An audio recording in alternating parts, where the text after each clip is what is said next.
అందరికీ hi friends, welcome to Bhuvan TV YouTube channel. Morning అప్డేట్లో మనం చెప్పుకున్నాము దోస్త్ డిగ్రీ అడ్మిషన్స్ 2024 తెలంగాణకు సంబంధించి. సో అఫీషియల్ అప్డేట్ ఈరోజు వస్తుంది అనుకున్నాం కదా.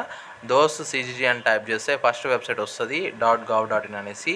ఇక్కడ మనకు ఒకసారి చూసుకోవచ్చు. దోస్త్ 2024-25 నోటిఫికేషన్ మీద క్లిక్ చేద్దాము. చేశాక మనకి ఇక్కడ షెడ్యూల్ అయితే వచ్చింది చూడండి. నోటిఫికేషన్ అనేది మనకి ఈరోజు రిలీజ్ అయిపోయింది. ఫేజ్ 1 రిజిస్ట్రేషన్స్ అంటే ఫస్ట్ ఫేజ్లో మనం పార్టిసిపేట్ చేయడానికి రిజిస్టర్ అవ్వాలి. దానికి ₹200 ఫీజు, ₹200 పే చేయాలి. దానికి టైం వచ్చి 6th నుంచి 25th వరకు. ఈ నెల మనము 6th నుంచి స్టార్ట్ చేసుకొని, అంటే ఈరోజు 3 కదా, 4, 5 అంటే మండే నుంచి స్టార్ట్ చేసుకొని 25th వరకు టైం ఉంది.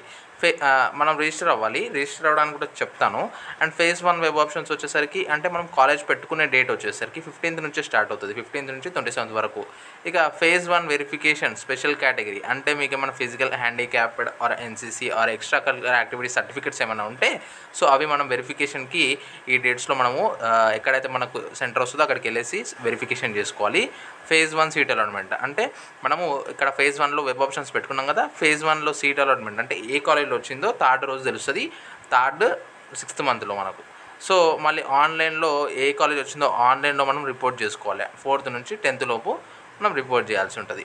సో ఒకవేళ మనకు నచ్చిన కాలేజ్ రాకపోతే మనం మళ్ళీ ఫేజ్ 2కి వెళ్తాము. ఫేజ్ 2లో మళ్ళీ మనము ఈ డబ్బులు కట్టాల్సిన అవసరం లేదు. With registration fee of ₹400. So ఇక్కడ 4th 6th అంటే ఫస్ట్లో రిజిస్ట్రేషన్ చేసుకున్న వాళ్ళు సెకండ్ ఫేజ్కి వస్తారనమాట. ఇక్కడ కూడా వాళ్ళకి సంబంధించిన టైమింగ్స్ ఇచ్చినారు. సో ఇట్లనే ఫేజ్ 3 ఉంటుంది. ఇక ఇట్లా అనమాట. ఫేజ్ 2, ఫేజ్ 1 మనకి ఇంకా డిగ్రీ క్లాస్ వచ్చేసరికి 8th 7th మంత్ నుంచి స్టార్ట్ అవుతాయి. ఒక సెకండ్ అప్లికేషన్ ప్రాసెస్ చూపిస్తాను. ఫస్ట్ మనం ఇక్కడ ఫస్ట్ స్టెప్లో రిజిస్టర్ అవ్వాలి. రిజిస్టర్ అయిపోయినాక అప్లికేషన్ ఫీ పేమెంట్ చేయాలి. తర్వాతకి ఫీ పేమెంట్ చేసినాక లాగిన్స్ వస్తాయి. ఫోన్ నెంబర్కి, ఆధార్ కార్డ్ రిజిస్టర్ అయిన మొబైల్ నెంబర్కి మాత్రమే వస్తాయి. వచ్చి క్యాండిడేట్ లాగిన్ అయిపోయి మనం వెబ్ ఆప్షన్స్ పెట్టుకోవచ్చు ఆ రెస్పెక్టివ్ డేట్స్లో. సో ఇదనమాట కంప్లీట్ డీటెయిల్స్. ఇంకేమైనా డౌట్ ఉంటే నాకు ఇన్స్టాగ్రామ్లో పింగ్ చేయండి.